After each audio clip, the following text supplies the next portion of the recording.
Our players congregated in a town called Daybreak on a very strange day. One by one, we got to meet Cass, Jules, and Rowena, and everyone in town was at full attention. Guards were on double duty, craftsmen were cranking out projects, and a bunch of strangers pattered around the square. It was a strange sight for our visitors, and for the town. They passed the day by trying to find out more. We got to meet Lara Lloyd, the excited citizen who was very eager to bump into our players and chit chat and wish them the best. We met G, a strange dwarf with master-crafted bracers, covered in intricate tattoos and giving out tokens of friendship. And G also let us all know about how strange a day it would actually be, because today was a festival like no other. Sea of Fate, a living god, would descend to give guidance and mark a group of adventurers for glory. Our players had a mixed reaction. Some even tried to flee the city before it was too late. But time marched on, and we got to meet the God of Light, a larger-than-life woman with radiant hair and mystical sky robes. It was this fate, the God of Light, who would dispatch important quests. Our group, however, ended up with sewer duty.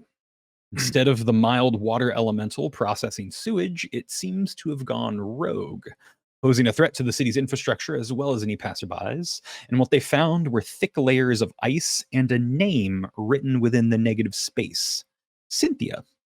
But suddenly, a thick icicle pierced their city attendant's chest, who was their guide. Combat ensued, and the guide is pulled from the water, somehow alive and unmarked from the incident. Oh, lost my spot. Here we are. Rather than hang out in the sewer, they rush their injured fellow to a cleric, but he insists on showing them where the bar is for their post-adventure celebration. On the way, a tail is spotted. A tall, bald man in leather robes bearing a bevy of scrolls, one of which was served to Jules, asking him to forward the Dwarvish-written scroll onto Cass. Kasillian proceeded to burn the contract as Rowena tried to gather more info from G, and somehow her bracelet of pearls G had gifted to the happenstance party began to tarnish, and G had no answers, but does take it upon himself to take their frazzled guide to a cleric for healing and a thorough checkup. So they can join in the festival fun. But as our group retired to the cantina, the tavern, the bar, what you may, the looming shadow of a large bald man was in the streets. And that's where we left off last week. And that's where you join us this week. So thank you, welcome, and let's get into 11 Fates.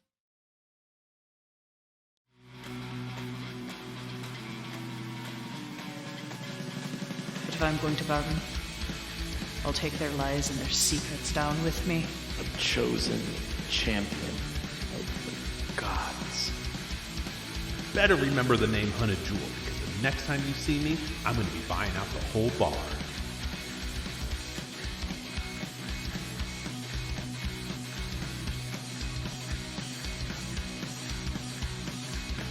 Welcome to the Tale of 11 Fates.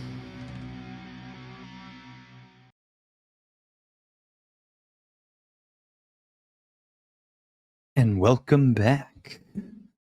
We're here in a bar in Daybreak.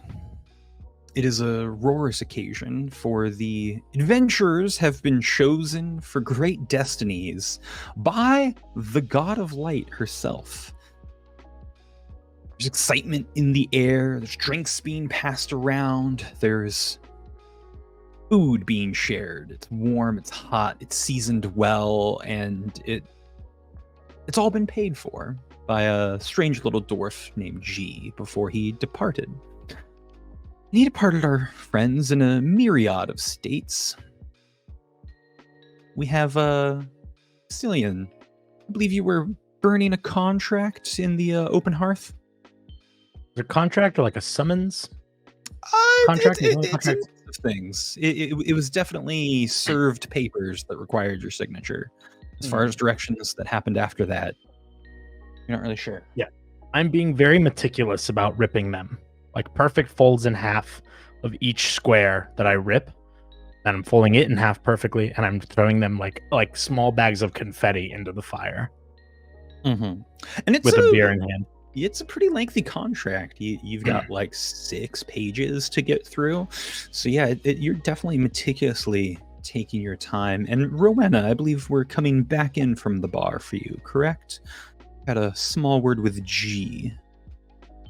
Correct. I asked him about the pearls and took note of some of his unusual attention toward the goddess.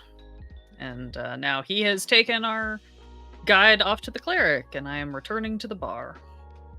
It's certainly an interesting time. And then, of course, we have duels. A lot of people are eager to hear the tale of how you freed the city's sewage problem, and that now the city can get back to a more normal life thanks to your heroic deeds.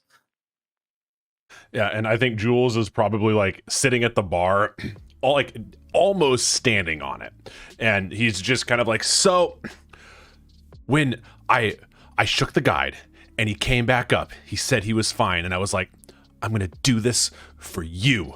Watch this. And then I leapt higher than I've ever leapt before, and bam, it was gone. How cool is that? And a big toast and a cheers happens. They clink to Jules, and they're all so excited. Laura's running around, filling off drinks, topping off bread, when the door just gets kicked in on itself, crashing up against one of the tables.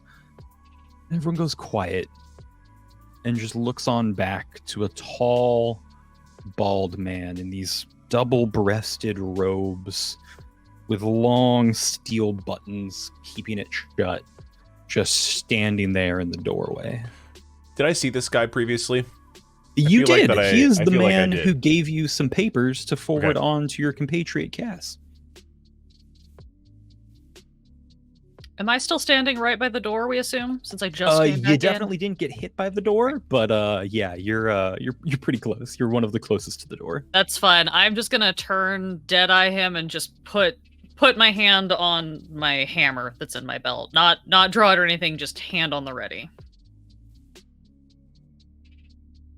Cheers! Thought this was a party.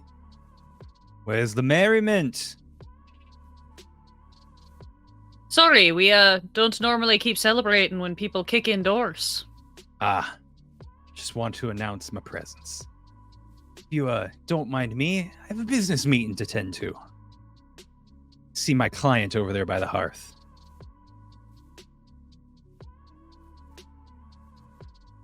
And he'll just slowly draw in. He'll kind of just grab a chair from underneath someone, and they'll like kind of stand up, drink in hand, as he like pulls it away. And he just, has it backwards and go ahead and just one leg over the top and sits nice spread leg right across from you there, Kasillian. I think the whole time that this is going on, I'm still just kind of like throwing small batches of paper into the fire, and then when he finally sits down, without turning and looking, I just say, "That's not how a chair is sat on." Form follows function. But that's also not how you sign a contract. Well, that would suggest that I'm interested in signing the contract. We knew you wouldn't be. So here's your second option. And he like reaches into his coat, and you can see that as you throw more pieces into the fire, a smaller contract is reforming in his coat.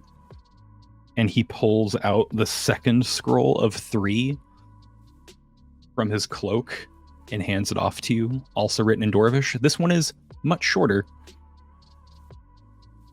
Are you gonna tell me what it says, or do I have to guess? No, I will tell you if you would like to bother to open it. I wasn't sure if you're cockiness or if it just goes straight into the fire.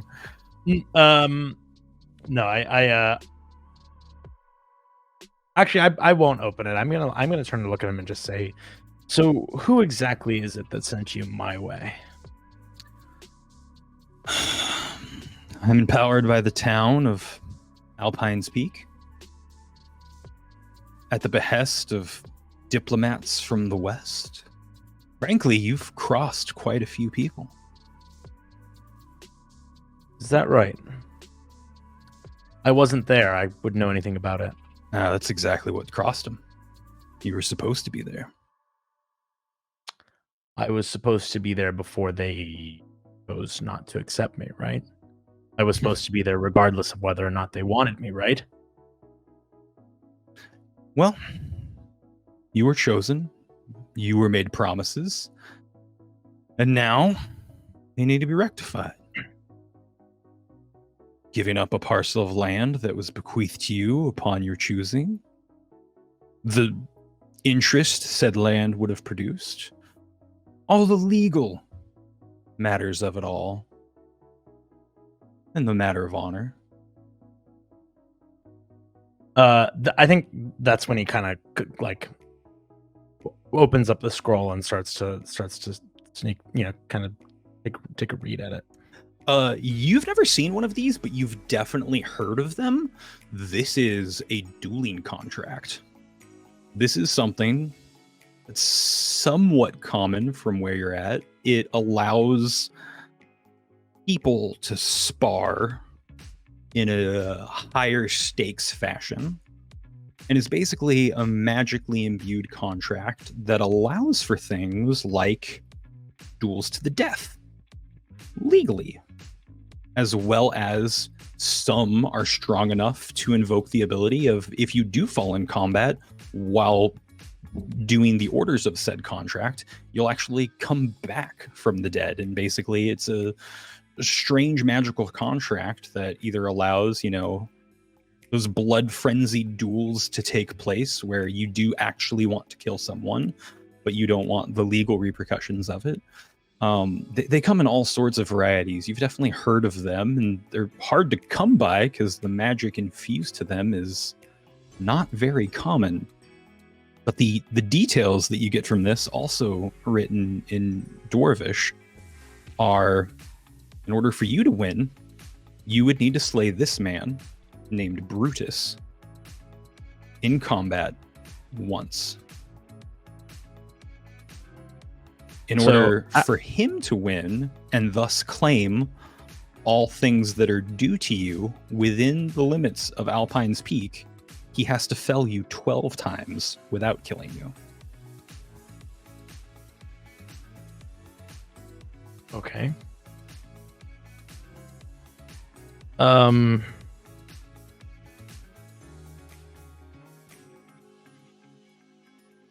So after Cass reads this, he looks up and he says, so you're not just someone's secretary. Oh, no. See, you don't get into this work for free. Mm-hmm.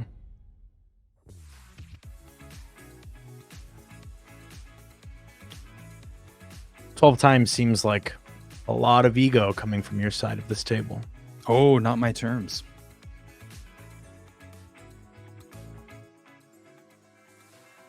Okay. Then Cass finally just leans forward and he says, so let me get this right. You beat me 12 times. Alpine's Peak gets their land back from me. I get your land from Alpine's Peak. So you're not taking your payment in gold like the rest of us would. Oh, it'll come with gold. You are due certain things. You've skimped on your allowances for some time, and it was invested on your behest.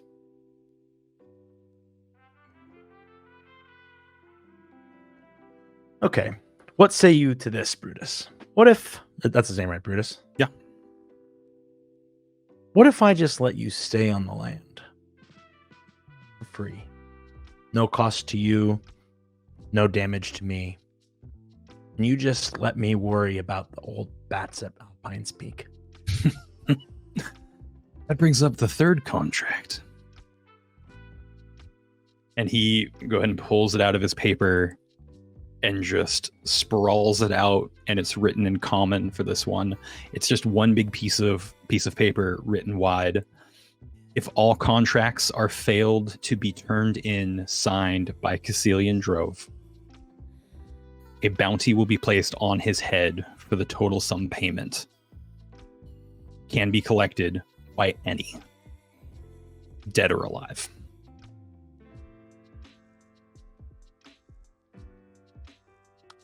I think Kasillian lets out probably the loudest laugh he's let out the whole time.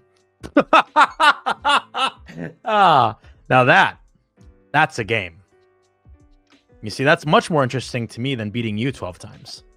Oh, you only have to beat me once. Right, but if I beat you... For you, it's 1 out of 13? Over. But if I beat you once, it's over, Brutus.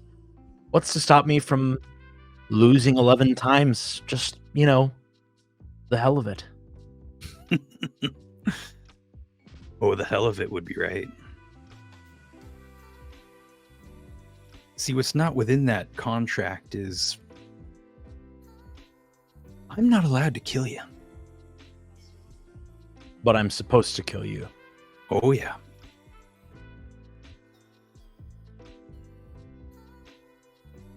Cass takes a second glance at the contract. Is there like any sort of explanation that says when these fights take place? They can only take place under a full moon. So there's like a 3-day gap where the duels can take place. So you would have about 27 days in between each duel.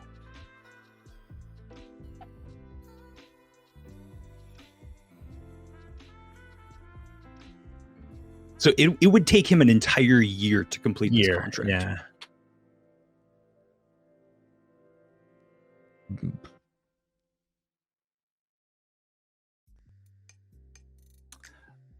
Okay.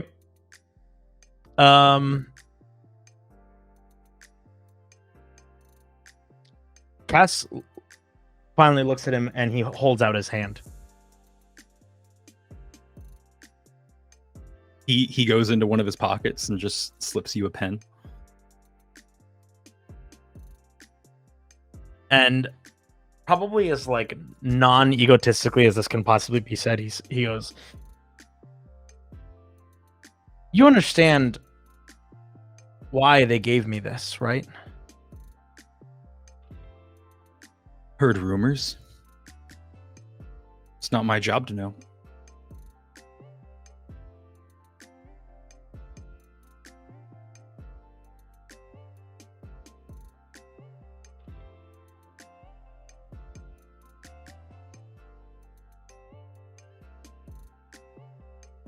While you ponder that, it's been a little quiet and awkward in the bar. Everyone's kind of just hushed breath, following along. There's been some drinking and some eating pushed about. And at some point, someone kind of just pulls on your sleeve there, Jules. Why, you're friends with the Striped Death. Why don't you just go take care of it? Wait, who's the Striped Death? That sounds scary. You don't know? No, Oh. why would I ever be friends with somebody called the Striped Death? That makes me nervous. That dwarf fellow that you were friends with. Oh, G? The Striped Death. He has presents. And I hold up my my pearl bracelet. Yeah, it's got 1 black pearl in the middle, and it's got 3 white pearls on each side. Oh, that's nice. I don't know how to. I'm just gonna drink my drink. I don't know what to say to that. That maybe I'm confused, but What? a dwarf with that many tattoos must be this right. Death. I thought you were friends. And I don't. What did he do? Or what did the Striped Death do? There's no way that it could have been that guy. He was too nice. So the dwarves they don't believe in tattoos. They when they die, their body goes into like this stone form when they get into old age. Mm-hmm. And it preserves their bodies, so any tattoos would tarnish that. And who knows how trends and stuff would change to where an old tattoo might become something bizarre, but when all the small folk disappeared hundreds of years ago, dwarves started to tattoo themselves. You get one line per kill. Well, I mean, maybe he's like just. He's covered from head to toe in tiny lines. But maybe he just like I don't think he would do something like that. That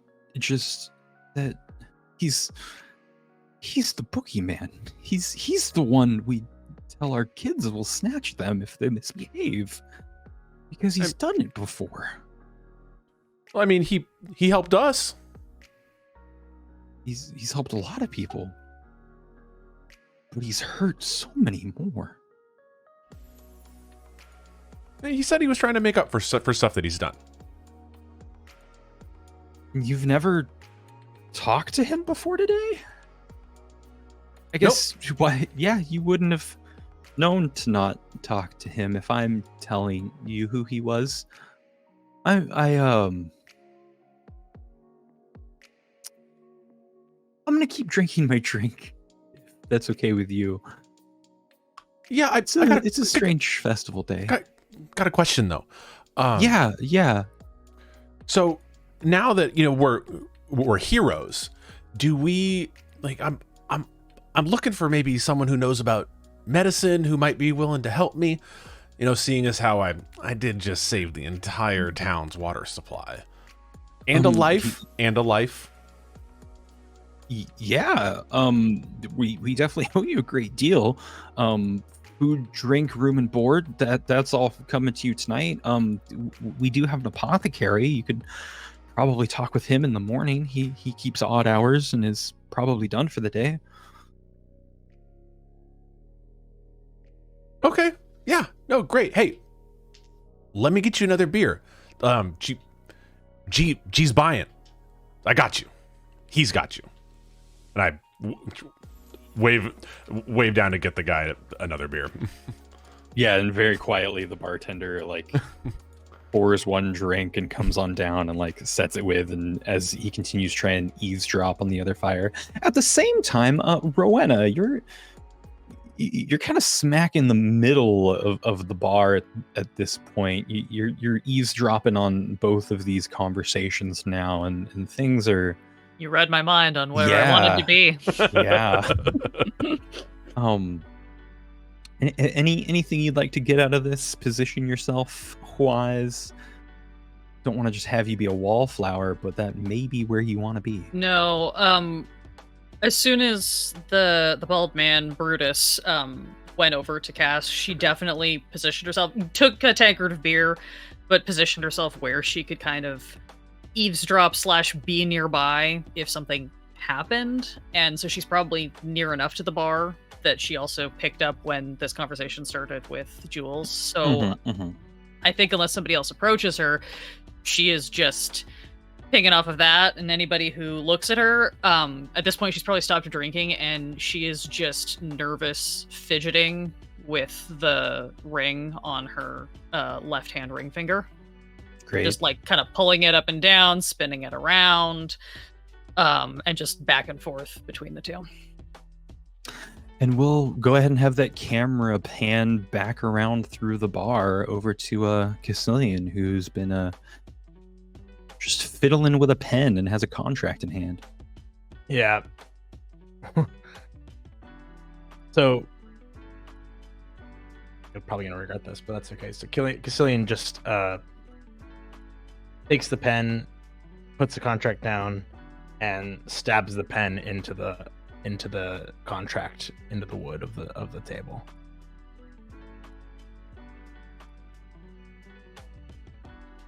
That's a choice. And then he stands up and he says, "So, when do we get started?" Oh, is that your signature? Because I need something legible to return. And then he takes the pen still stuck into the table and drags it so it rips the contract, and then picks it up and then hands him the contract with the hole of a straight line hole cut through it.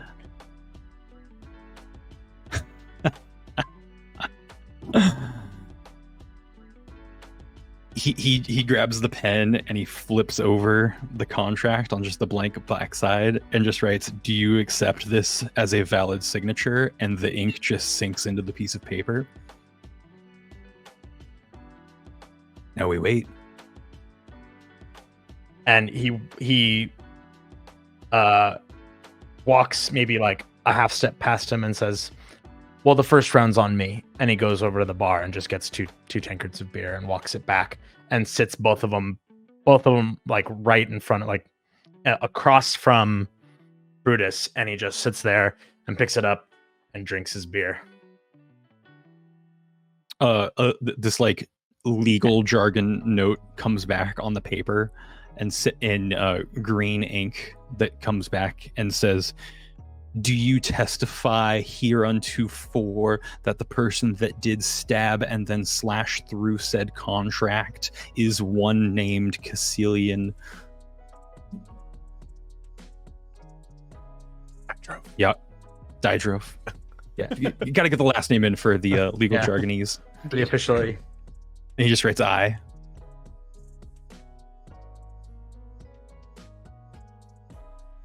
At this point now, Kasillian is taking like really loud slurps of his beer.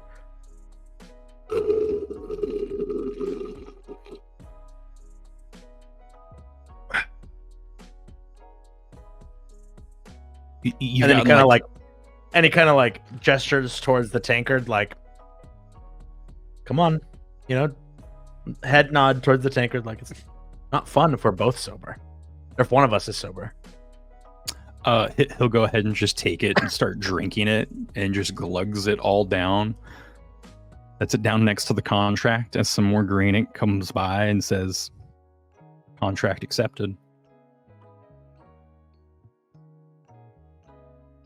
And right as that text comes through, Kasillian stands up and he sticks out his hand and he says, "I look forward to our blossoming friendship, Brutus."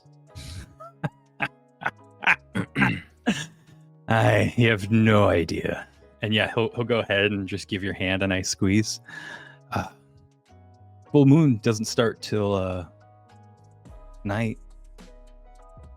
I'll see you tomorrow. Let's say dusk. And Kasillian just gives a slight nod and then sits back down and picks up the remainder of his beer and just starts loudly sipping it again.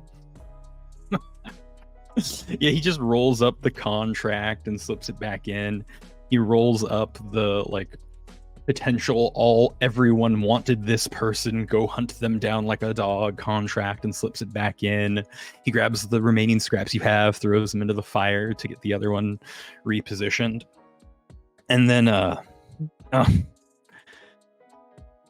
guess I don't need this anymore. And he actually just takes off his like double-breasted robe and like slinks it down, and underneath is just this like leather harness mixed in with all of these chains with two bucklers on his backside that just have these crazy like metal intricacies on both of them that just seem to be attached to some contraption where it's basically just two small shields on like quick release and quick withdraw chains on his back. And this dude is chiseled as fuck. Clearly he skips leg day a bit, but like he is just Dorito bod through and through, and just has this like massive tattoo going across his chest of just like this decapitated head with a blood trail just splurting all over his chest and like down his abs. Kasillian looks at this and then picks up the pen and draws a smiley face on the palm of his hand, and he goes, "I have one too." I like it. Yours is okay. And he'll just throw his robes in the fire. Enjoy your night.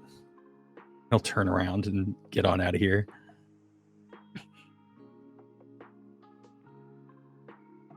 And like as soon as the door closes behind him, the whole bar just kind of erupts in like whispers and rumors and drama. And Laura like comes up to you and just kind of like gives you a small like bottle of like spirit. Not really sure what it is, but it is definitely strong.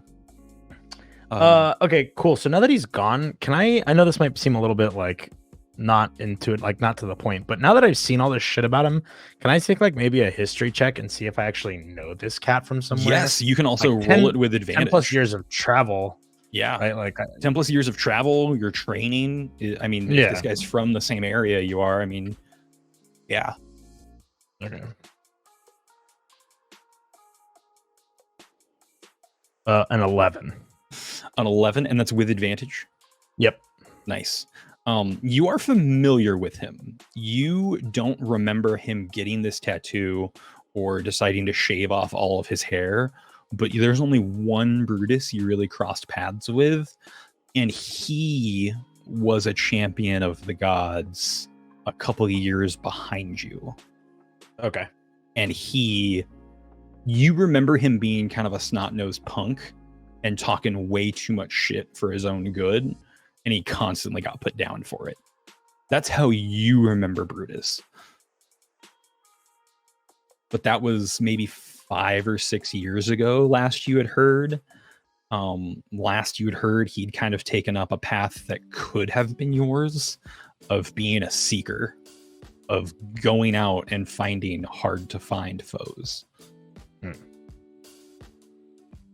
Okay.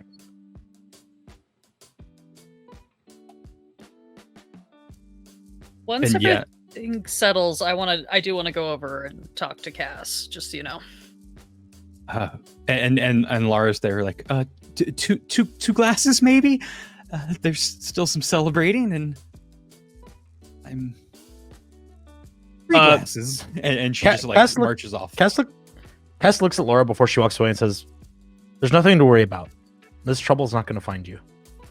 Oh, I'm not worried about it finding me. It's already found you. I've heard good things about you. You came through. My dad said you seemed charming, and we could be up for many great things. And now that might all be 3 glasses.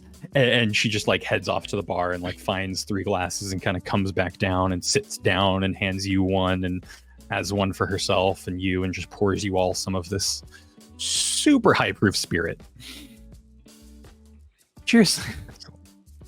Cheers. Sorry, I'm taking notes before I forget any of this shit. Oh, please do. We're also recording it, so like whatever. I know, but that doesn't work for me. Rowena is gonna come over though, and she's gonna grab the chair that Brutus was sitting on and like flip it around the correct way, but pull it very close to Cass so that she can talk like really low and quiet. Before she says anything, Cass just says, "You see that that's how you sit on a chair. The working way." Well, you know, all of my many years of etiquette school and all that, I'm sure.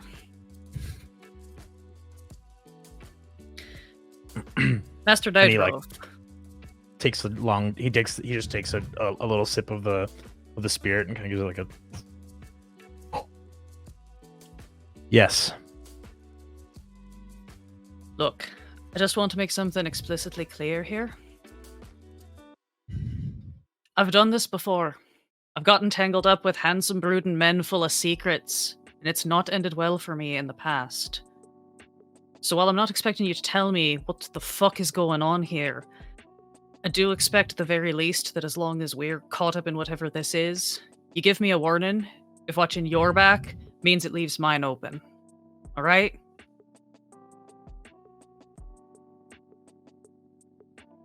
Cass maintains a blank stare and then goes, "Were they better looking?" Husband was the handsomest man I ever knew, so you got a lot to live up to. He was taller, too. As you look at Rowena, who is 5'4" in her boots. Right.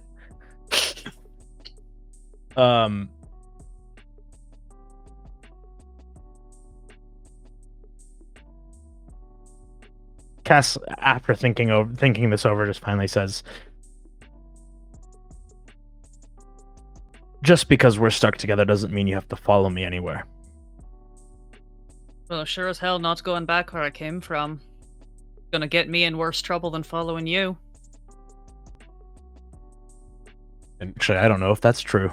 I think at this point, Jules kind of like stumbles up, does the thing where he kind of probably like almost trips into the conversation. But wait, why would we go anywhere? We're chosen by the gods. We got to get paid. We gotta find all the answers. You gotta find my answer. I'm gonna find your answer. That's what the God of Light said.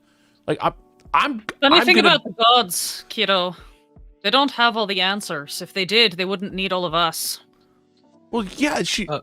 Also, I've lived here my whole life, and adventures rarely stay. I mean, adventures typically don't happen within city limits. Like, two out of 3 groups were sent out of the city to help us in other ways. But we finished this quest. She's gonna give us another quest, right? You're full-blown adventurers. You've got licenses and badges now. You can raise your own path. Fulfill your own destiny. They might reach out if Destiny it needs to be, but That's not how it works. You just go out and find an adventure. fortune favors the bold. Just something's bound to turn up. Look, it's fine. I see this might be overwhelming, but I've never heard of an adventure that was chosen for the worse.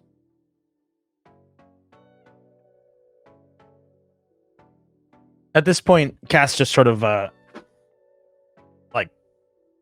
rustles around in his chair and then takes another drink of this this spirit, whatever it is, and sets it down and says, "Once a month for the next year, I'm going to get into a fight with a man who I'm pretty sure that I knew from a different time in my life.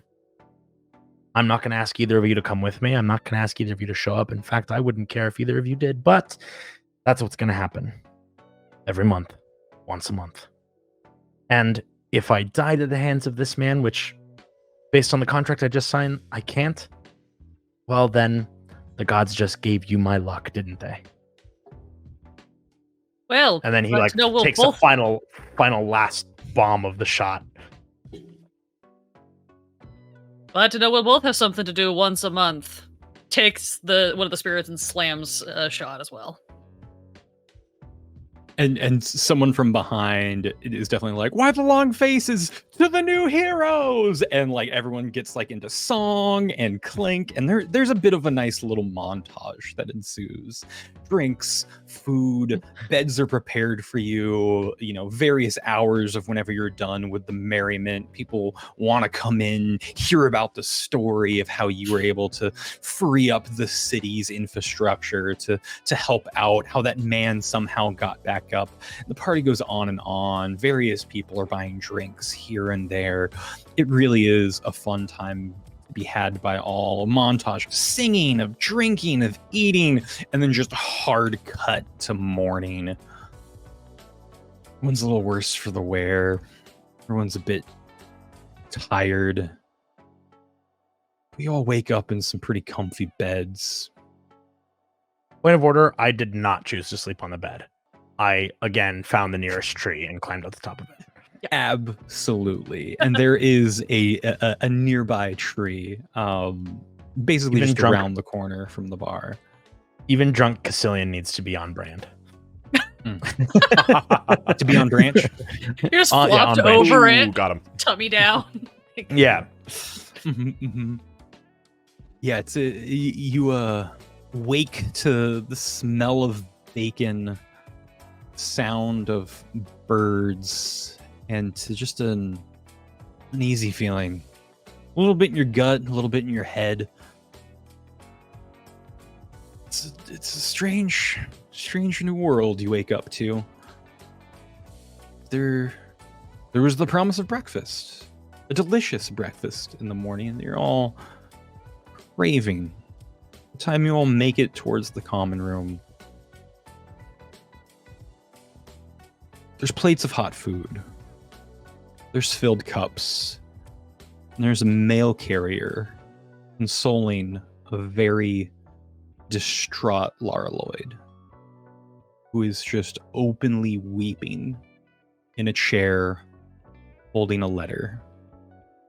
As this tall woman with a satchel of mail is there, just giving her just the gentlest of hugs around her shoulders.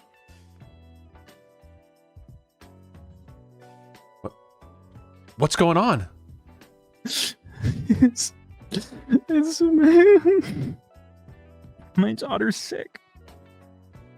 She doesn't have much time. Unless we can, I don't know what we can do. I just don't know. He's what's wrong with her? Like, what's she sick with? Is it a cold? Is it a She's flu? been poisoned. She was stung by a soul slink. And like the mail carrier just like gasps and cover their mouth in like one little breath, and then like gets back to like trying to console and like brings out a tissue for her face. I don't know if you know of these. They're not common, but they've affected those in Aria on occasion. I'm sorry. I should prepare a horse. I should go. I should be with her. You need a horse? I have a horse. I would.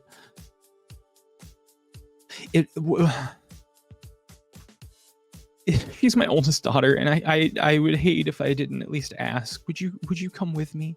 If there's anything that could be done, I think adventurers might be able to help. I can just. Is she an Arya? She's an Arya with my father Butch.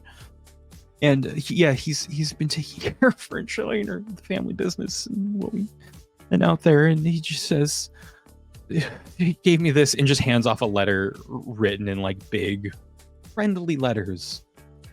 It says, "Love, come quick, Max fallen ill, a soul slink." It seems there was malicious intent. What do I need to roll to see if I know what a soul slink is? Go ahead and give me an intelligence roll. Okay. I roll that as well. Please Not do. my best stat, Same. since I did not go to school, despite my joke. I'm Oh. fairly certain none of you have Arcana, correct? No, I have survival, but Yeah, Yeah. this would be Arcana. I did roll a 19 though. Nice. If you're giving it to all of us, I rolled a natural 20. But Yeah. I rolled a I'll give it to natural you. 1. Yeah.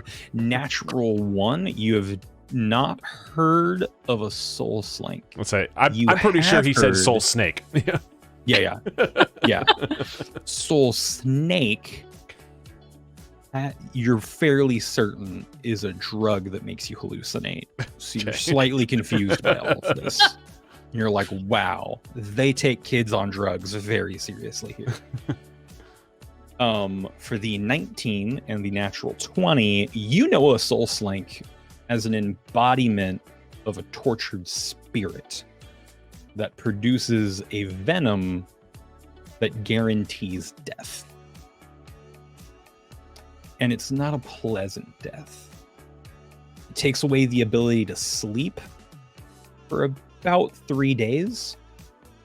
And then after you've been awake for approximately 72, 75 hours, you begin to alternate between intense bouts of physical and mental pain, and then small doses of a coma-like state where your body rapidly regenerates until eventually someone takes mercy on the poor soul.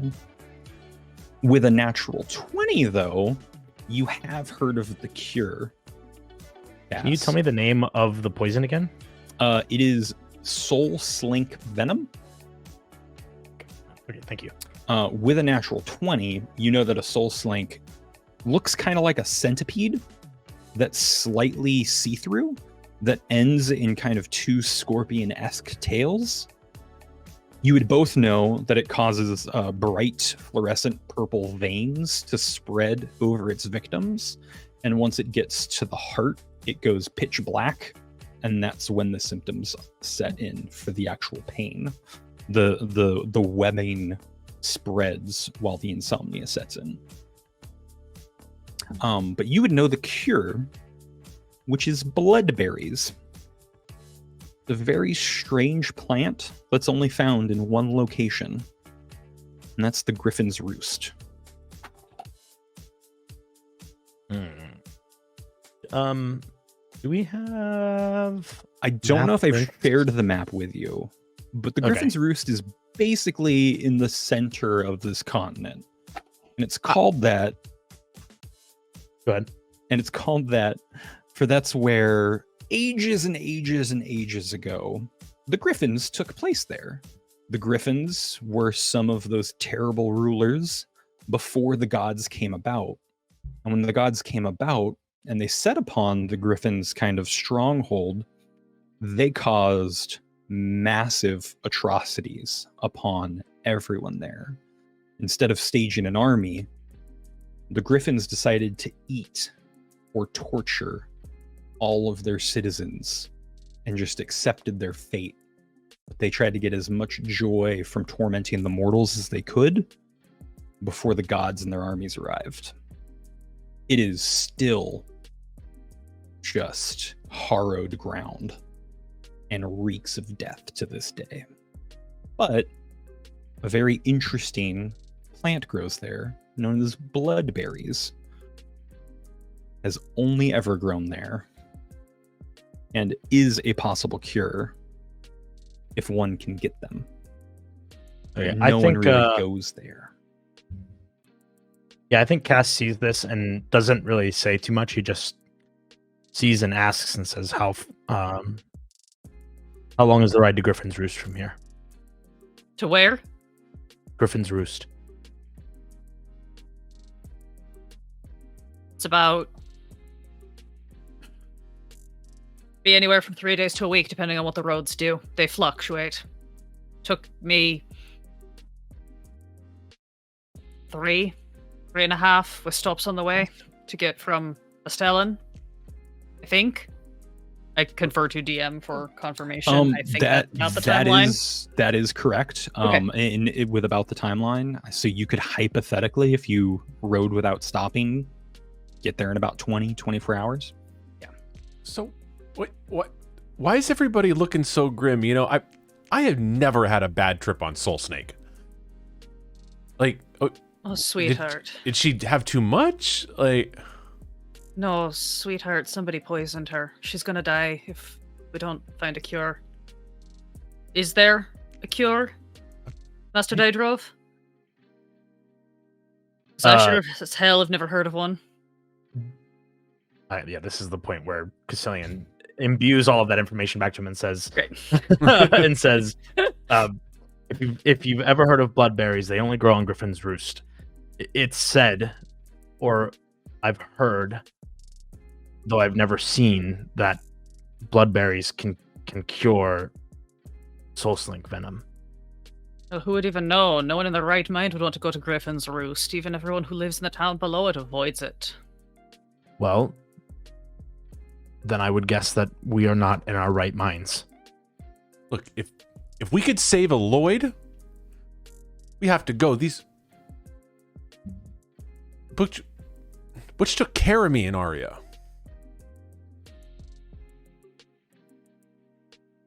And That means a lot to hear. I can be ready within 10-15 minutes. As Laura kind of just wipes up her face and folds it and stuffs it into her apron and heads off into the back. Before she steps off into the back, Cass just kind of, like tries to sort of gently affect her with his hand on the shoulder but like still with business in his voice says, "Horses. They'll be ready." And she just like nods to the male person, and they give kind of a nod back and just immediately books for the door and like starts running down the street.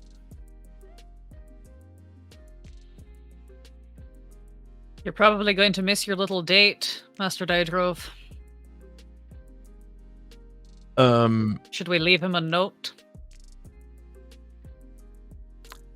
It's at this funny feeling in the back of your mind. You know where this man is. He's about 900 feet due east of you. Oh, I was actually just going to say, I get the feeling that if he wants to fight me, he'll come to where I am.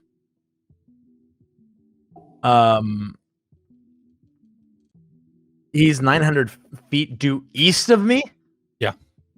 That's oddly specific. For no reason in particular. It's this weird thought that you have, that the thought of him and the image of him. You don't know this town very well.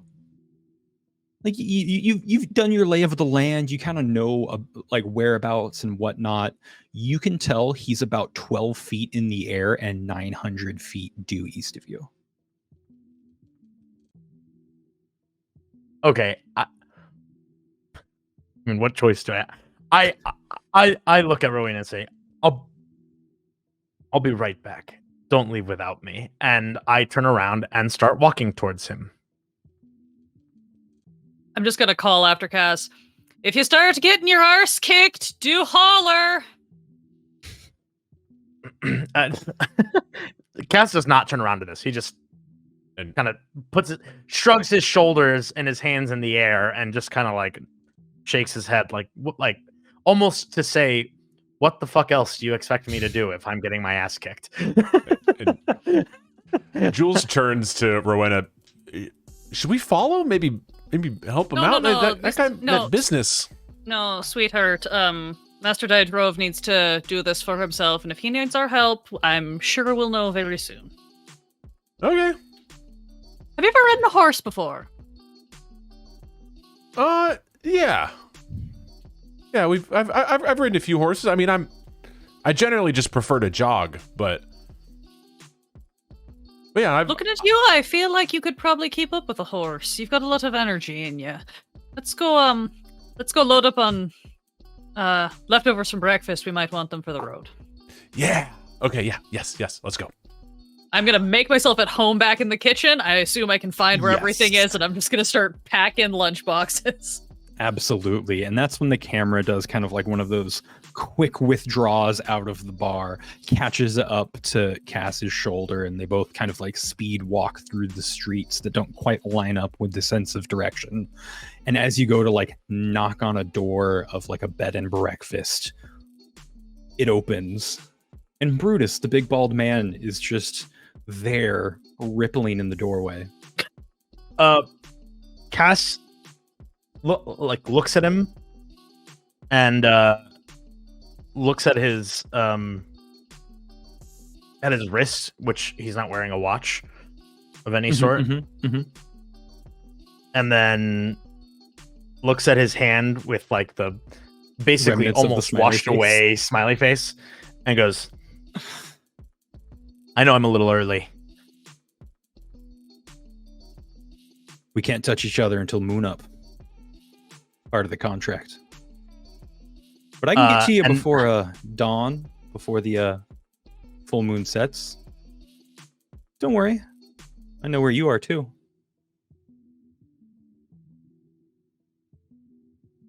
Very good. And Cass turns and turns back. And he goes, "Just in case I'm delayed, I concede," and then walks away. And he's just going to take the L on the first meeting because he doesn't want anything to fucking impose on his ability to save the girl. Oh shit! It don't work that way, but I'll find you. God damn. And Cass takes no note. He just walks away. Yeah, and he'll just go ahead and he'll go ahead and shut the door behind you. And as you kind of make your way back, there are couple of horses drawn about outside of the bar area. It is just in the morning, so it's maybe 6:30, maybe going on 7 by the time you're able to mount up your horses. Rowena, they do have your horse back again. So, whoever was monitoring the stables was like, oh, no, this is her horse. These ones they can take, though. Yeah. Is your horse's name Damn It? No, my horse's name is Farrier. Oh, okay.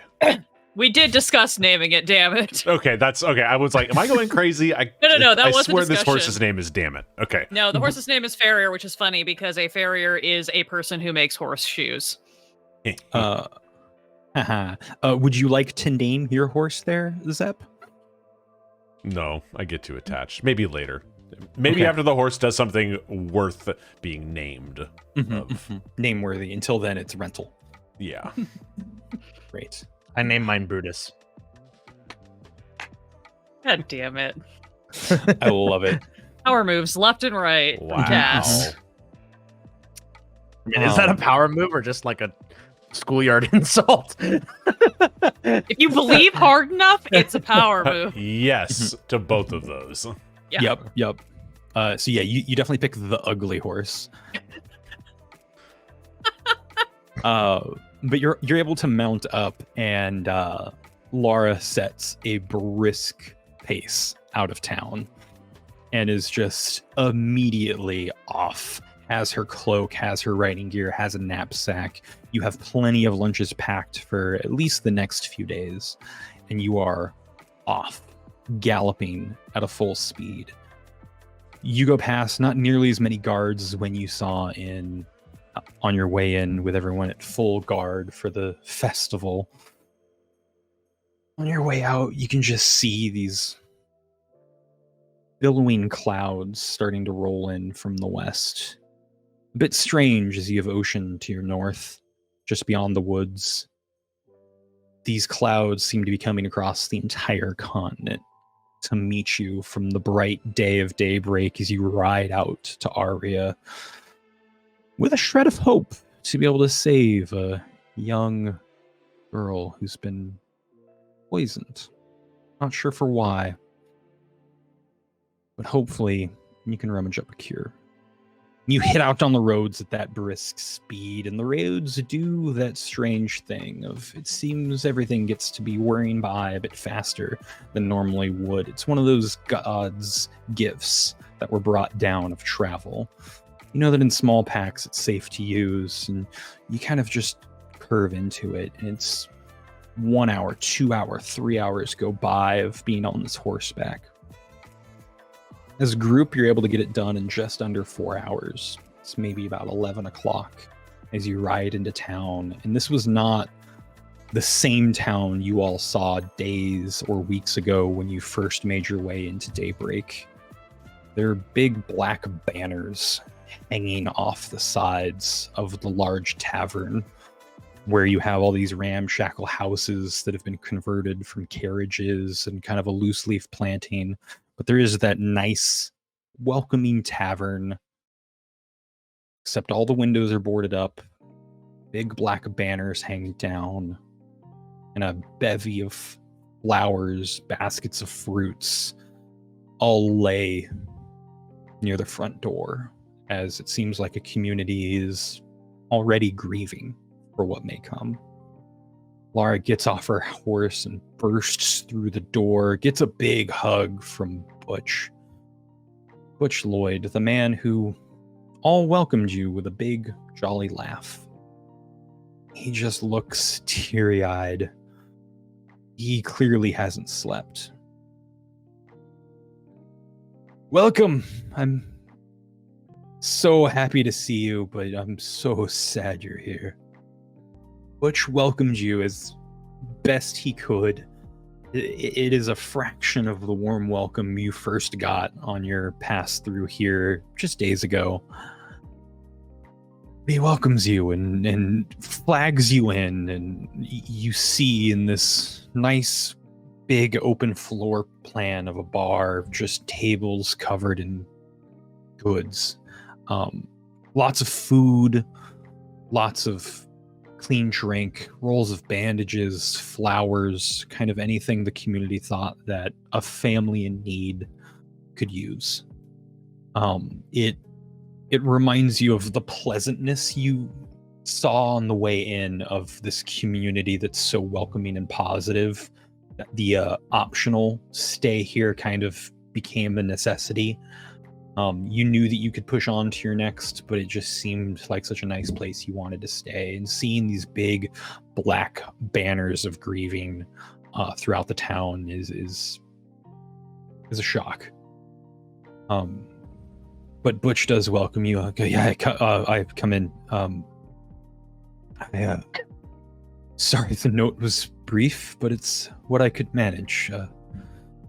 Some of the guys started questioning people. No one knew what had happened. We've never had a soul slink bite, sting in town, I guess you'd call it. And Mac started showing symptoms immediately. I've been up with her all night. He's just bathing right now. Wanted to be presentable. Of all things. He'll be down in a moment. So, anyone come through here? New people? New travelers? Not new, but we chased away a boy in the night.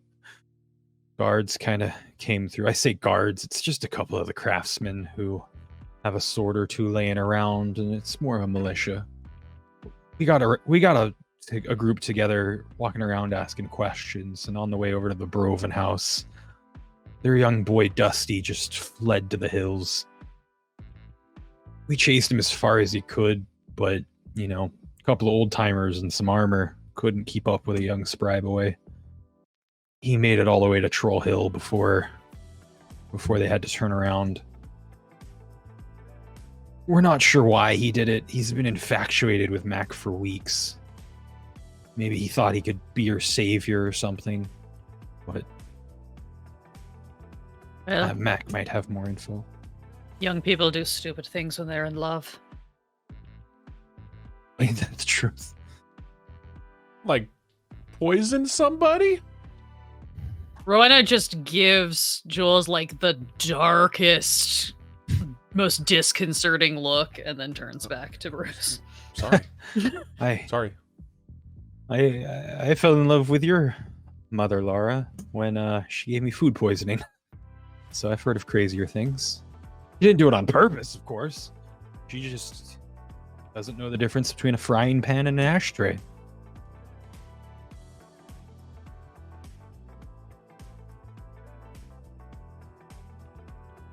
Well, sounds like we should let you all have some time with the family, and perhaps we can go meet up with these craftsmen, find out if they've learned anything else, see what we need to do and how long we've got to do it. It's been about 16 hours since it happened. He's got maybe another 60 tops before pain sets in. So we don't have time for questioning. We have to go get the what you call them, brood berries, and then come back. Blood berries. But Do they work? Some of the people around town say that they might, and that if anyone were to have them, Dusty must have. You don't do Who's some Dusty? sort of. He's the boy, the Broven boy that we chased off. I mean, if he's crazy enough to run into Troll Hill, I think he's crazy enough to think that he could poison someone and then be their savior. If he came across the bloodberries, it'd be easier to find a soul slink. He's also closer. We could take an hour, see if we can find him, and still have time to get to Griffin's Roost and back. I know that my daughter tells me that you were selected for great adventures, but I mean, it's a hillside infested with crazed trolls. They've all been infected with soul slink, but the natural heartitude of the troll keeps them mad and keeps them angry. They're just walking abominations at this point. You really think he made it? And if he did, that you'd be able to find him?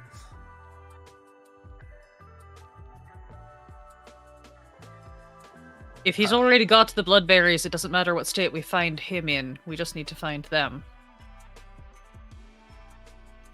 Not to be True. heartless, but I'm more It's- focused on the living than the dead at this point. It's mighty fine of you. But I can't ask you to do it. I couldn't ask the guards to follow them out to the Troll Hills. I couldn't ask you to do it. I love my granddaughter with all my heart. It's gonna kill me, but I don't know if I can accept more than one death this week. Cass turns to Rowena and says, "You're from Bastellan, aren't you?" Yes. And you've never heard of an apothecary or someone carrying bloodberries? Surely we are not the only adventurers to go up the hill.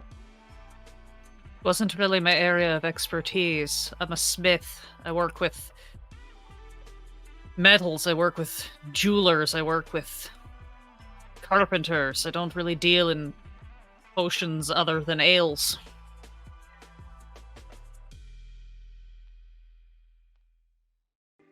Besides, even in Bastellan, no one's stupid enough to go to Griffin's Roost. That's the sort of place we tell horror stories about to keep the children in line. So do people not die from poison in Bastellan? People die from the normal kind of poison in Bastellan. The kind that their angry lovers or jilted friends slip into their stew when they're not looking.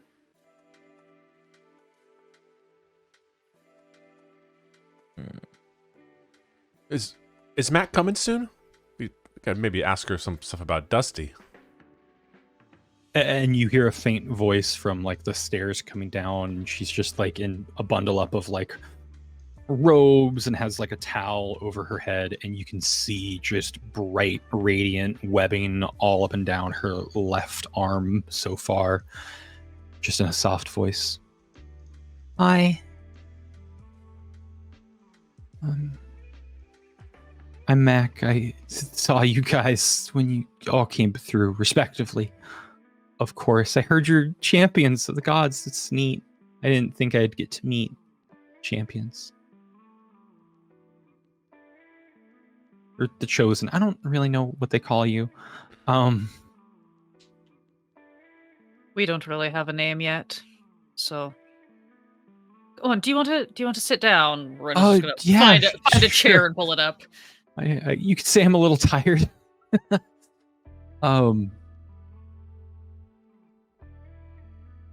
Is there actually hope? There's always hope. That's what the goddess of the light brought. Hope for the world. Bro, that's a really good point. I'm happy to tell you what I know. I was taking out the trash, and I saw this box that didn't really seem right. It had some ribbon over the top of it, but it wasn't tied. I thought someone had gotten a present and missed trash with the box, so I went to go pick it up, and there it was. It just got me right here, and she like shows between her like middle knuckle two little like points where the purple glow is the brightest. Got me right there. And then it just curled up and vanished. Apparently they don't stick around after they sting.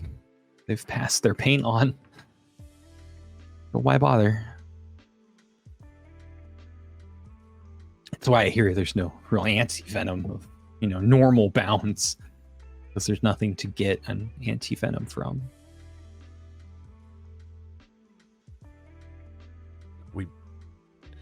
We know I know you say there's not an anti-venom, but we've heard of one. At least The one of us bloodberries? has. Yeah.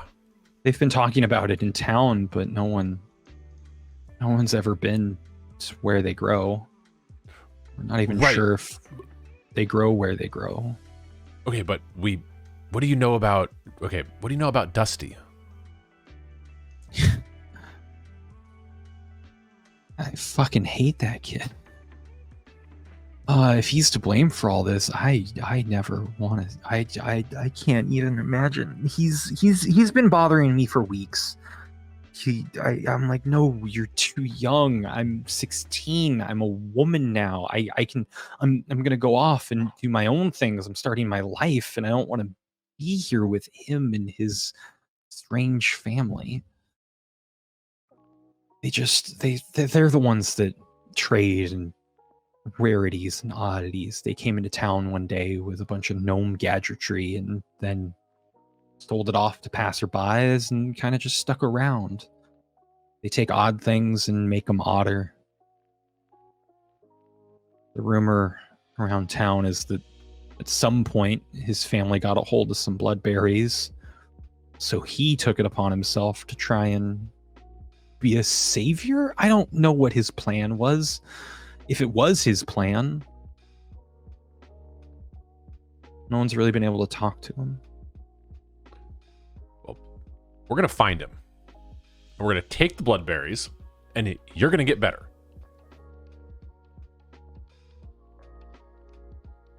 Right? And I hope that's true. HJ is just like looking around at Cass and Rowena just to like, right, we're gonna do this.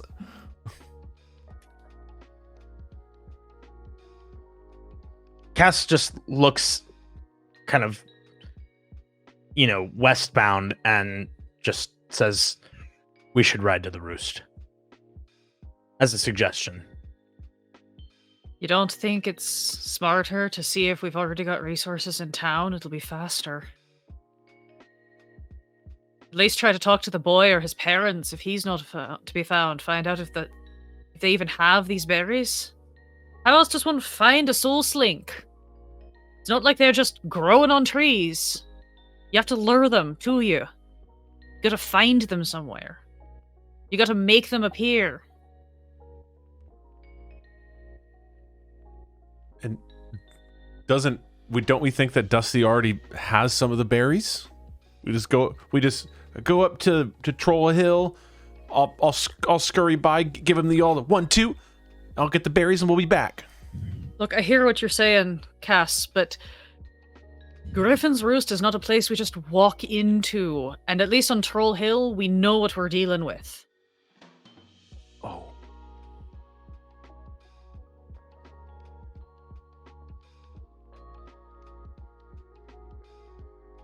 Yeah. Sorry, Zed? I'm furiously looking for something. Mhm. Stand by.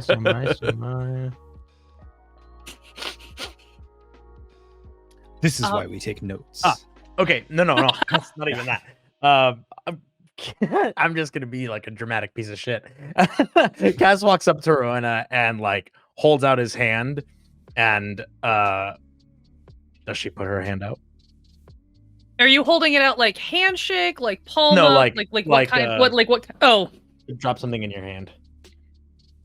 she will look at him and then she will hold out her right hand. And then he will drop his dice set into her hand and say, "Lead the way." You motherfucker. She's gonna take the dice set. She sticks it into her pocket. And just looks to the Lloyds and says, "All right, where can we find these Dwarvens? Is that their name?"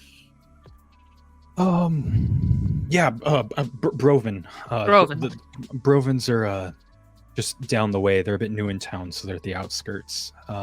They're on the last shop on the northern road. All right, we're gonna go talk to them, see if we can get any more answers. We love answers, but you know what we like more than answers is getting fucking raided by Long Shot RPG. We'll get answers later. What's up, everybody? Welcome to the stream. We're the Torpid Gaming Network. We're a variety channel, and on Tuesdays, we're playing our original 5e campaign called 11 Fates. What were you guys streaming?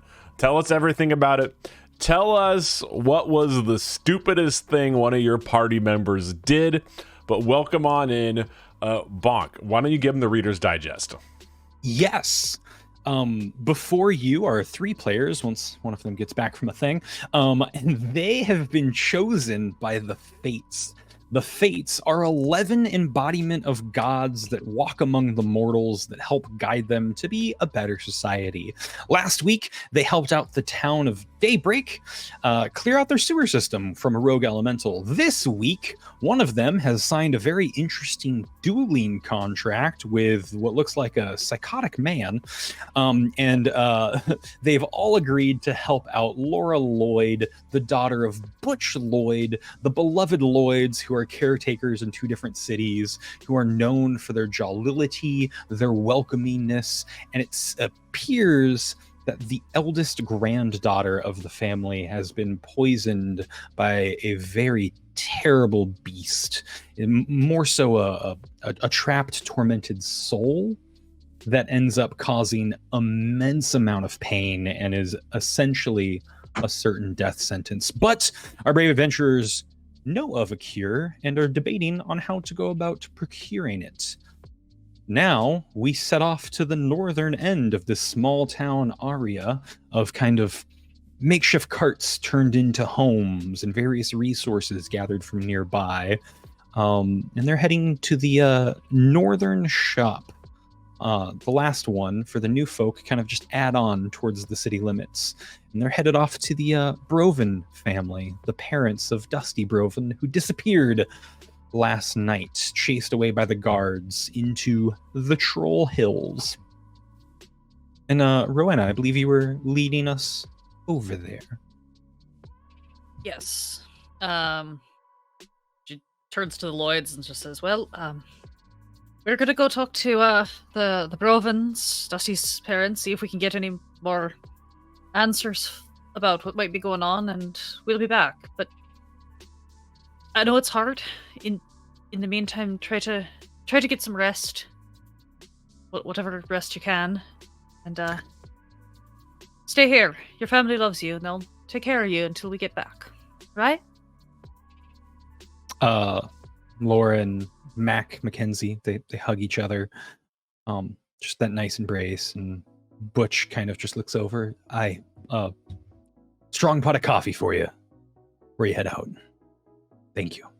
Much appreciated. And you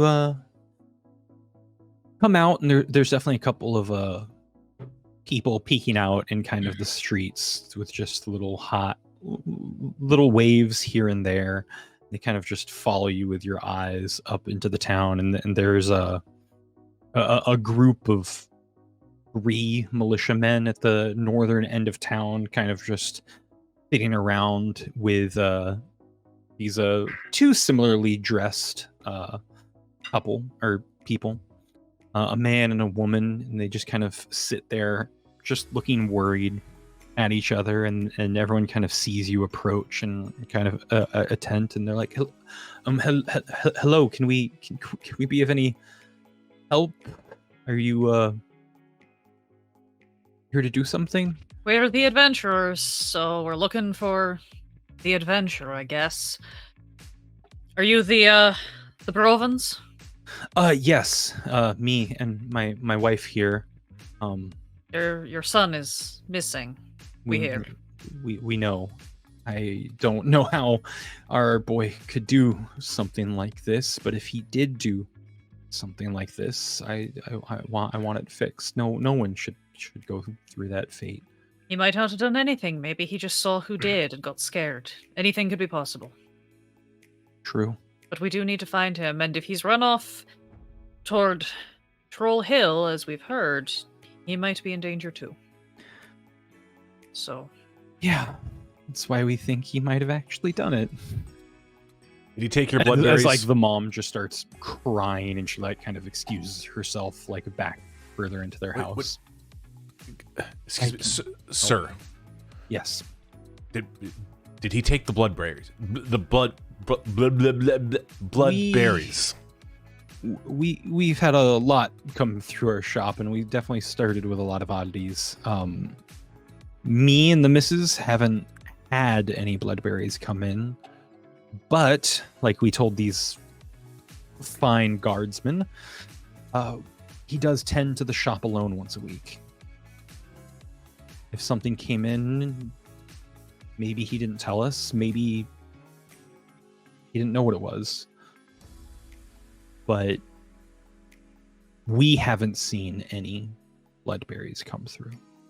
Or live animals. We didn't accept a soul slink from someone. Well, that's good to say the least. Can I try and insight check that? Yeah, please do. That's a 13. A 13. He seems truthful and forthcoming.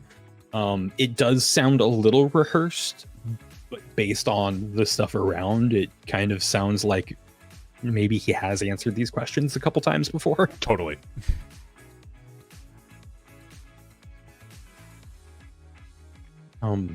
Yeah, he worked the shop by himself 3 days ago, and 10 days ago, and 17 days ago. Pretty much every week. And he's been interested in Master Mackenzie's granddaughter for some time. We got into town about 3 months ago, and he's been smitten ever since. He's tried almost everything. He's tried presents, he's tried pulling her hair, he's tried making her art, he tried getting mud on her dress and then offering to clean it there. That one was a bit more foolish. He apologizes for all of them, and makes a big ado about it. Tends to help out with chores, whether she's around or not, over at the Lloyd's place. He's earnest, but maybe a bit foolish. The young usually are. Kind of thought he'd either grow out of it, or she's been gearing up to move back to Daybreak. All right. Well, I'm sorry that you've all gotten caught up in this, and thank you for being forthcoming. Anything we can do to help, I'm happy to. If you are willing to go that way, this might help. And he like rummages through and like pulls out essentially a tuning fork.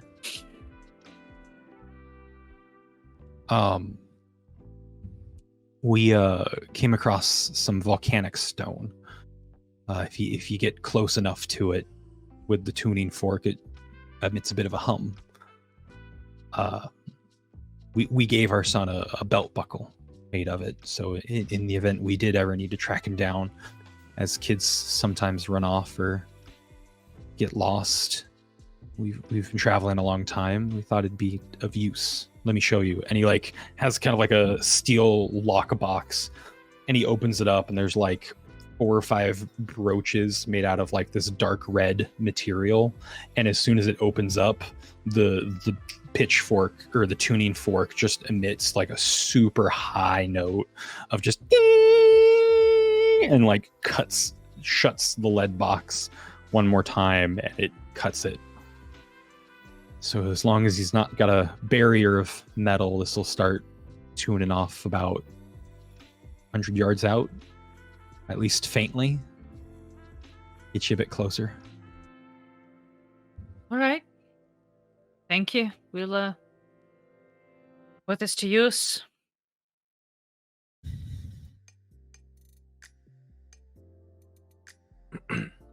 I Rowena hope you will find him, and I hope he can be of help for her sake. we'll do our best. And Rowena's gonna turn and hand the tuning fork to Cass. Cass is gonna grab it and like knock it on his head. and turn around and start to walk away Yeah, it definitely makes a Kind low of like- wah, wah, wah, wah. at like a slow pace, just to be able to like, kind of backtrack to Rowena when she starts walking away.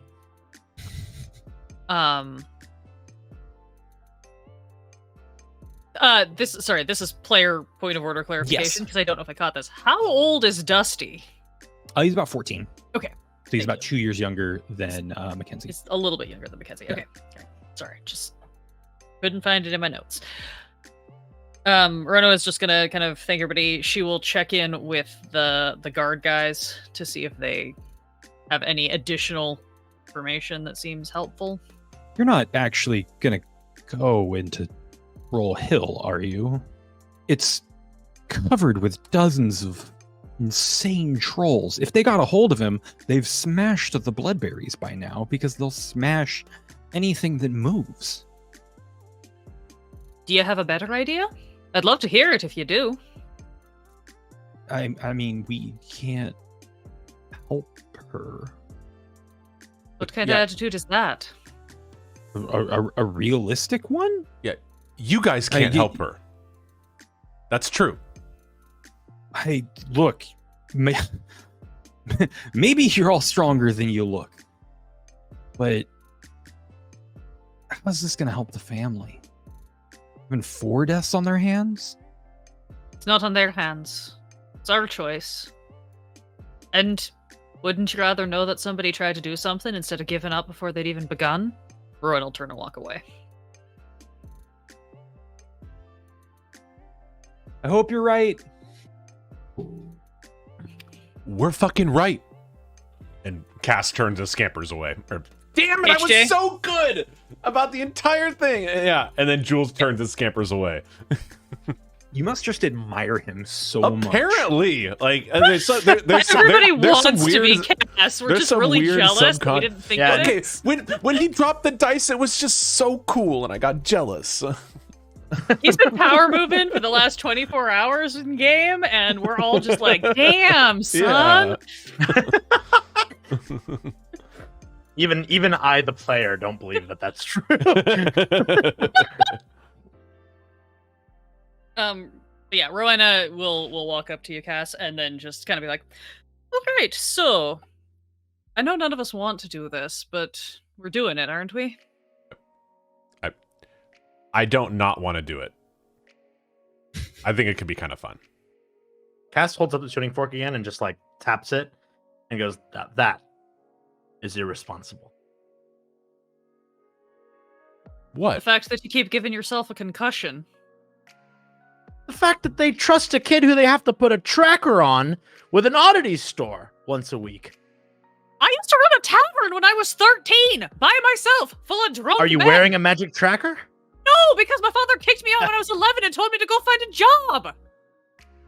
But you're not wearing the magic tracker. And then he just like walks away and starts like beating the magic tracker on trees and on little rocks and on just whatever he can find. And he turns back finally and goes, Yes, we're doing this. Can we please? Yeah, no, I'm following. You're the one who seems to be good with all the nature shit. And he just starts still just walk absolutely irate that we are chasing a kid who has to have a magical this is like the equivalent of a kid who you put the harness that you put on kids. Like this is what this reminds me of. And Kid leash. and he's just walking down the road, just probably the wrong direction for all he cares, hitting the Oh, if you start going the wrong direction, Rowan will like kind of steer you. Just be like, no, it's they said it was this way. Yeah, they've all pointed at kind of like this one big hill off into the west. So there's like some like high wheat and things like that you can kind of prompt through if you want to get that straight line to it. You also did see during his parents' demonstration, they didn't need to like tap it or anything like that. As soon as they opened the box, the tuning fork just went crazy with vibration. Okay. So you at least don't need to assault everything with the tuning fork. Noted. Mm-hmm. It Continues still to just does it. touch the Yeah. fork against shit. Beautiful. As long as it's a choice. Yeah, you're able to kind of make your way western. On your way out of town, Butch does kind of get you kind of like a sealable thermos of coffee in case it is a bit of a late night on your way out. And yeah, just at kind of the outskirts of town, you can see a collection of people kind of just waving and wishing you the best as you make your way through these fields. There's a road off to your north, there's a road off to your south, and you're kind of just splitting the difference towards this large hill. And as you start to climb up it, it's maybe like a 45-minute walk to get to the top of this hill. And the look on the other side is in the low grounds in between kind of these bigger knolls and rolling hills are just all sorts of thrown about hollowed out trees. There seems to be kind of a marshy creek that runs through all of these, and just periodically you can see just these hulking shadows in the distance kind of just rummaging about in these like large clangs and screech of meat on meat impacts throughout just these valleys that kind of just echo up to you a little bit.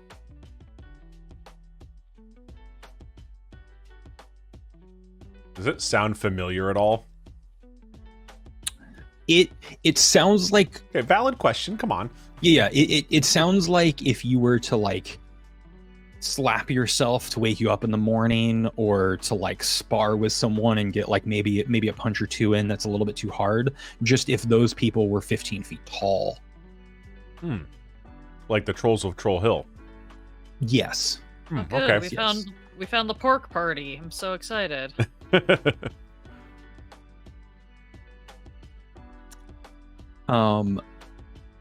What a Cass, cautious... you're leading us on this adventure with the tuning fork. Give me a survival to navigate these hilly grounds. Can I assist to give him advantage since I'm also proficient? Yes, I will. I'll give you that. You're slightly more 15. familiar with these grounds, and that's with advantage. Yeah. Excellent. Yeah, you can kind My of. first roll sucked. That's why I wanted to help. And it is the both of you in conjunction that like find the easygoing path down and can see these smaller imprints versus these like large troll-like imprints that are all over the place. You can definitely see kind of these more pinpoints here and there, and you're able to kind of pick up on a trail of what could be an adolescent boy. If you like, you can keep following it about. It is a bit concerning as it does seem to line up with a bit more of a deeper, wetter troll footprints.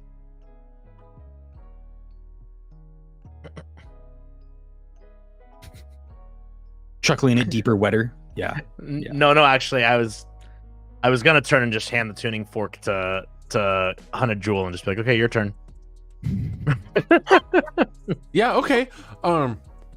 So, and Hunted Jewel does not proficient in survival, doesn't really know too much about it. So just follow the tracks, right? Yep. Okay, look, everyone just like get low, get quiet. Look, we can sneak up on this thing slowly. And Hunted Jewel proceeds up slowly. Go ahead and give Tapping me into the stealth. cat stinks. Mm-hmm. You got it. It's the only thing I'm good at. Rowena Except just kinda today when I roll an 8. Oh no. Rowena just kind of Yeah, look at that exchange and give Cass a little bit of a like, really? We're gonna get another teenager killed? He's in his 20s. Yeah, okay. HJ is not a teenager. But barely. I rolled a trash 7. I rolled a 17 despite all of my weaponry, so I don't know what to tell you. Great. I love it. And for some reason, my notes decided to refresh on me. So that was a 8, a 7, and a 17. Yup. Yes. Dope. So you all get in kind of that crouching low and begin to work your way through kind of these reeds that have grown in between these hills. And you end up going for about 20-30 minutes before the tuning fork does start to hum a bit more. It actually does have kind of its own vibration now and its own hum to it.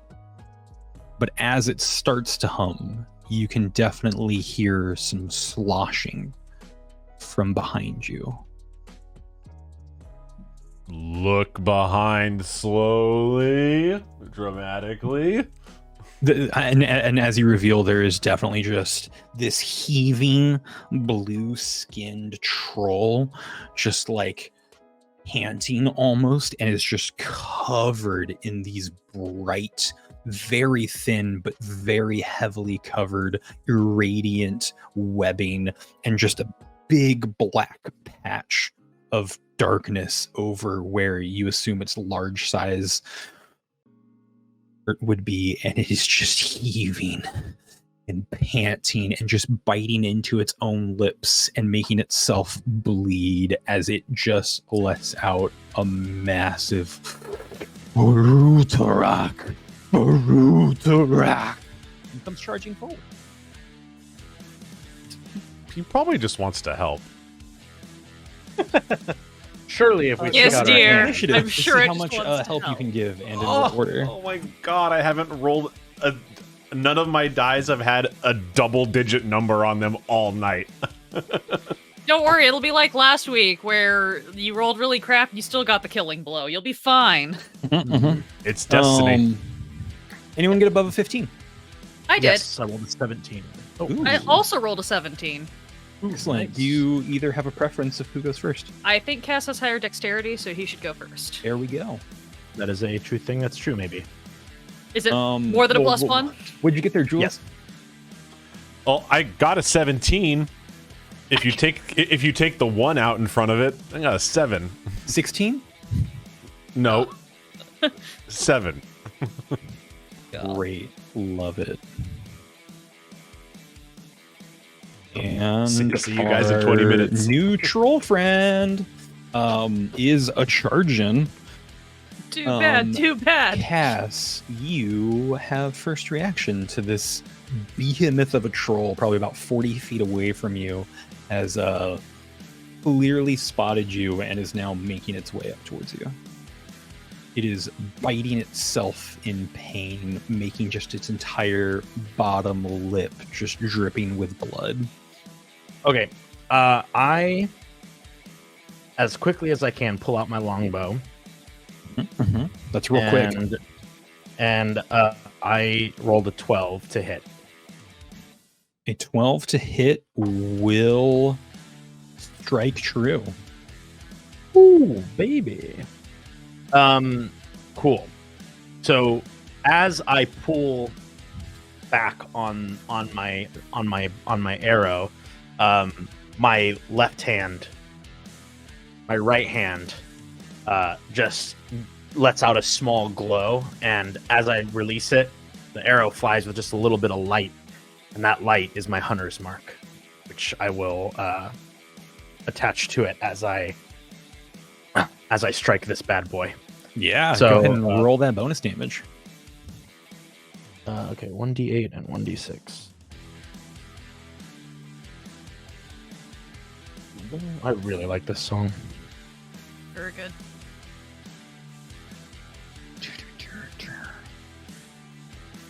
I haven't edited any So of the rolled- battle sections yet, so I haven't listened to all the combat music. I'm very excited. 9 damage total. 9 damage. Yeah, this arrow feels real nice coming off your string. It is going true. It is charging at you. You are all excited for the momentum of this arrow to just sink right into the head of this thing as it kind of just bounces off its fleshy head. It didn't seem to strike as true as you would have liked it to. Mm-hmm. Okay. Rowena. on down. Okay. Don't like that. Gonna... Again, I gotta remember that I'm a shield fighter and remember those beforehand. Do I have time to pull my shield off, or do I need to just go in two-handed with the sword? You can get your shield off. Great. Then I will pull off my shield, draw the sword, and I'm just gonna charge up in, because I think I was probably at the back of the group anyway at this point. So I'm probably closest. Yeah, So so you'd I'm- probably about 30 feet, whereas probably Jules is the one that's 40 feet away. Yeah, then I just want to run up and slash. That is 18 to hit That will hit. for 8 damage. Excellent. Yeah, you definitely are like, oh yeah, I'm gonna just sink on into this bad boy, and you don't get as deep as you definitely want to. This, you've heard about trolls as like a fairy tale and spooky thing, but seeing one up close was living up to the ferocity that you've heard of. And I believe you have a bonus action if you'd like to use it. Just a question of if I can do anything with it. I don't know that I can yet, because level 1. So, no, I'm just gonna post with my shield in case anybody else gets close. Great. That brings up our troll, who is going to bound up over you. Oh. And is basically just going to step up and over you. If you'd like to make an attack of opportunity, you can go ahead and slice the underside of this. Yeah, if I have that option, I will take it. Because why wouldn't I? But I am going to miss. All right. Yeah, bounds on through, kind of just like looks back at your sword and then just comes up to Cass and is going to try to grapple you. If you would like to make a contested roll, you can either athletics or acrobatics to resist being grabbed. I will take an acrobatics check. Great. I got an 11. I got a 20. Nice. Yeah, this thing basically tries to come at you from the sides and like scoop you up into the air, and you're able to kind of duck down and scrape across one of its hands. So it's just kind of up in the air with its clenched hands of like, as it just kind of shakes about wildly and like doesn't understand where you went as you like slipped out, and is now going to move past you as well and just get down in front of Jules and just go for it. Jules, that brings you up. There is now a troll between you and Cass, as Rowena is about 20 feet behind. I want to take the tuning fork, hold it up to the troll. Does it start vibrating more or less? No change with the tuning fork. And then what does the trail look like the way that we were going? Like the way that the tuning fork did start to vibrate? You can still see the like small imprints of what would be a much smaller creature than a troll going in that direction. There are still kind of footprints as well that make their way that way, but of like big troll footprints, this seems to be maybe something that wasn't following the boy and has instead found you. Right. Should we try and outrun this thing? Does it run? Or should we kill it? Sweetheart, you gotta start throwing hands! Oh. Look, this is only my second adventure. I know, it's the second time you stopped to think about it! You gotta just fight! All right, yeah, and HJ just takes one just uppercut right in his heart hole. Like, yeah, roll to hit. That is a 15. That's gonna hit. That's a 4 bludgeoning damage. Oh, you're punching, you're not clawing? Yeah, and then I'm going to take my bonus action unarmed strike. Do it. Which is a motherfucking nat 20. Let's go. Oh, yeah. So I'm going to roll 2d4. Oh, shit. My damage is... Wait, 2d... Oh, I didn't realize that D&D Beyond will, prompts you to roll crit damage after you roll a nat 20. Whoa, crazy. Very cool. That Making that is website even better. a 7 crit damage, and it even says crit. Yeah, sweet. So 7 crit damage. Yep. Great. Then 4 from the last one. Great. So 11 total bludgeoning. When D&D Beyond lets you hit, it does it very efficiently. Yeah. It's just about if it lets you hit. So you take one shot, like uppercut, into this thing's chest, and you can just feel it hit and then billow back. And the troll kind of just like looks up at you very wide-eyed and just with a small grimace of frog. And then you let the second one in and you're like, oh yeah, that one felt so nice. And it just rings true. And you can just see this thing with like a smirk on its face, just like have 2 or 3 ribs just cave in towards its chest. As it's now like crumpled over and like heaving a little bit. And that brings us up to Cass. Oh, fuck. Oh, it's not dead. Player just realized the thing. Okay, cool. Mhm. Cool. Fuck, now I feel stupid because I didn't realize the thing. Don't worry, I'll yell it to you as free action on my next turn. That's okay. You're at the same initiative. You could yell it out now. Right, free action, I yell, oh, fuck, I think it wants us to kill it. Cass looks at her confused and says, okay, and runs towards it, but this time with my sword, to try and like cut its leg. I'd like, like a non-lethal blow, just to like knock it down. Try and take it down to more advantageous to gang up on it.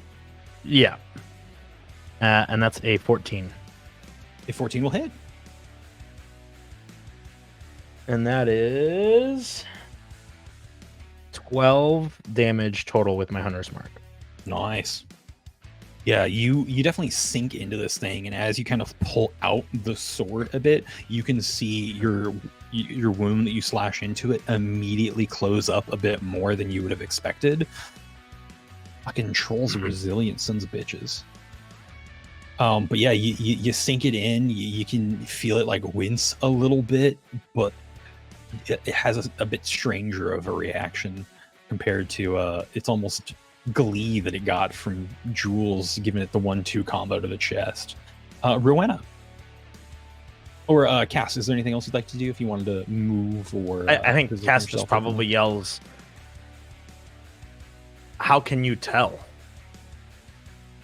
As I'm running up to get into melee with the troll and be within 5 feet of Cass, Rowena says, because they're suffering immeasurable pain and they can't sleep and they can't die. Isn't that what this venom does? Oh, I guess I didn't put together I put together the fact that he was venom like poisoned, but I didn't put the symptoms together for whatever reason. My brain was just like, no, that's fine. He's dying too. We're all having an in-character realization as the players connect the dots of, oh, maybe this is what's going on. Yeah. Watch us, we're completely wrong, and we'll find out in a minute here. But yes, I would like to run up, and I would like to...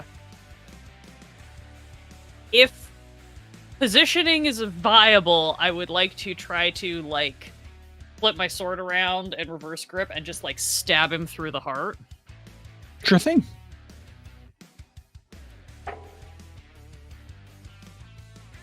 God, I'm not at this level yet, but that is a 19 for a 24 to hit. So, that will hit. Great, and I rolled max damage, which I believe is 11 for me. Beautiful.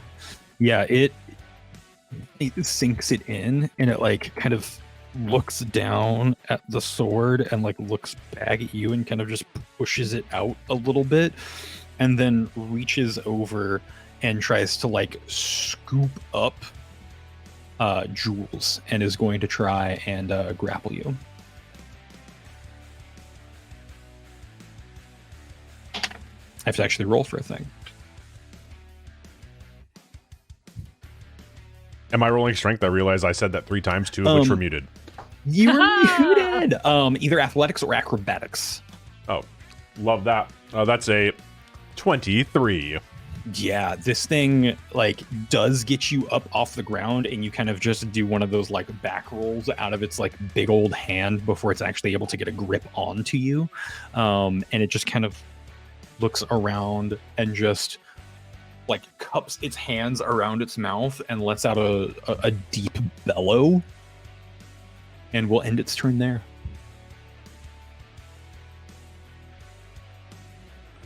Who's up next?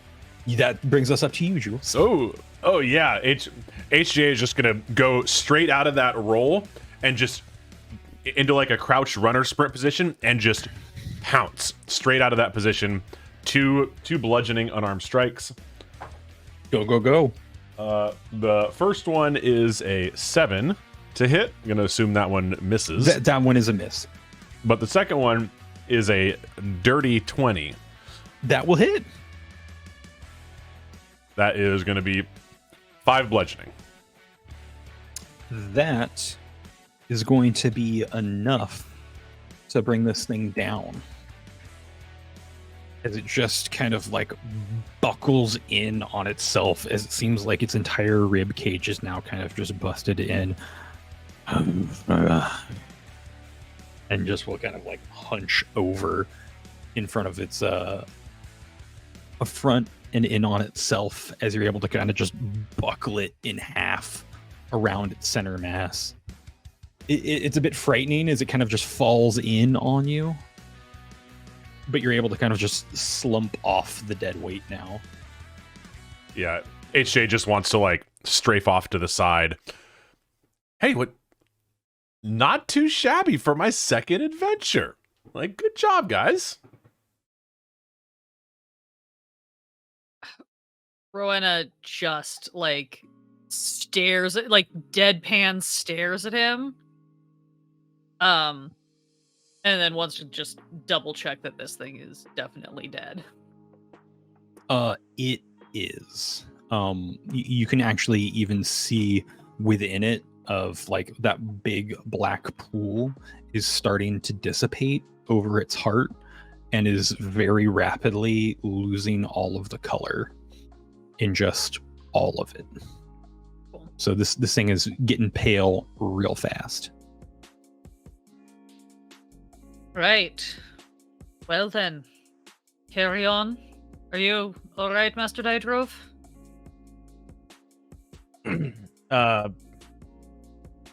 Actually, it's not. I'm not gonna. Cass just kind of waves her off, just and then also like walks up to the troll and just sort of prods at it. You're all right, Master Jules? Yeah, no, I'm feeling okay. That was exhilarating. Yeah, I just want to get these berries and get back and save Mac.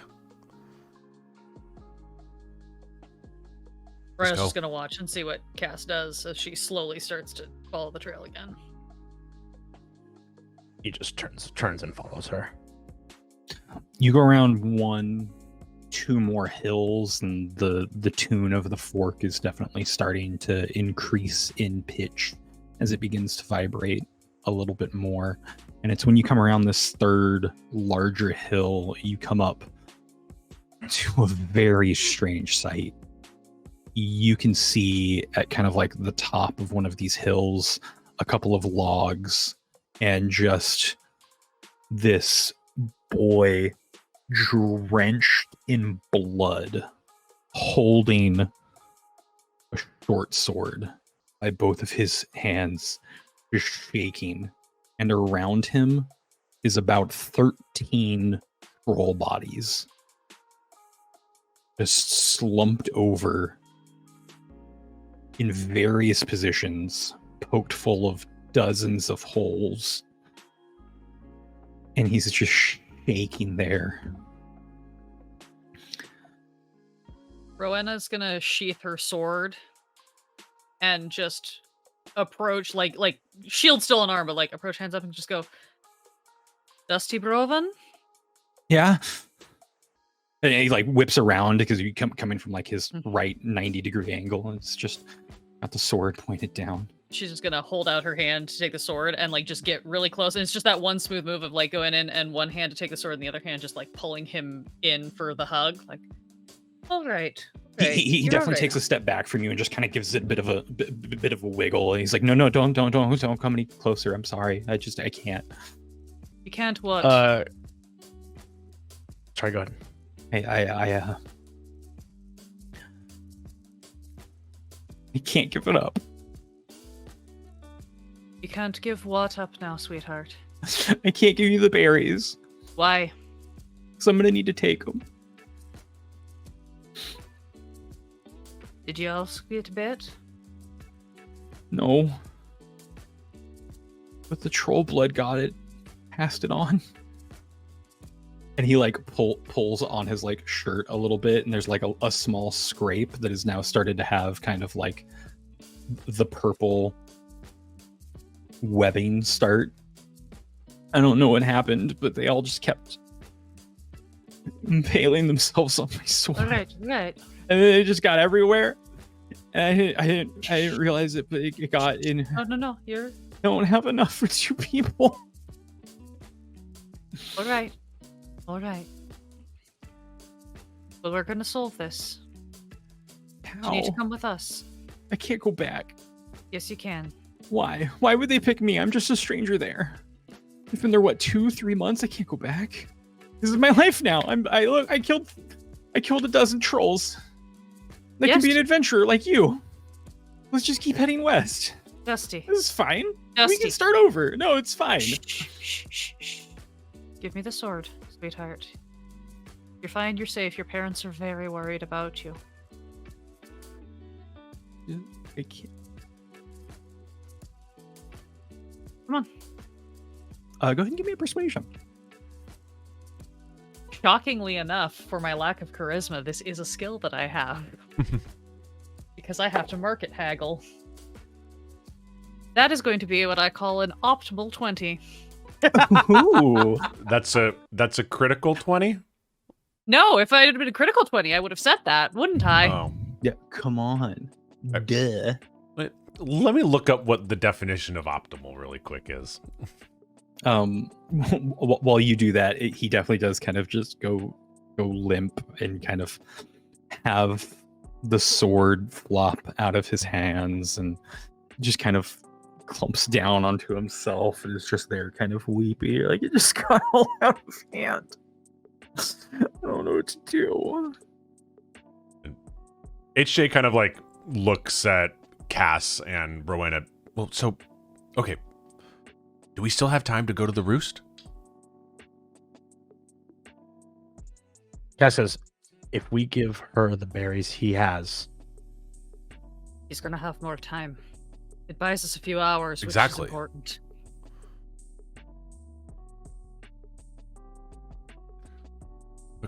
Dusty, we can save you.